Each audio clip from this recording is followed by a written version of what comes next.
ఇదిగో నా జీవితం దేవా నీకంకితం, బ్రతుకైనా చావైనా నీ కోసమే.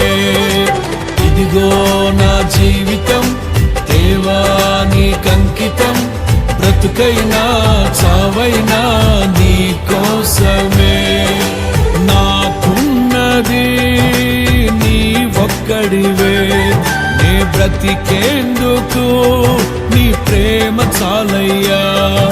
ఆరాధింతును నా పూర్ణ హృదయముతో, నిన్ను ఘనపరతును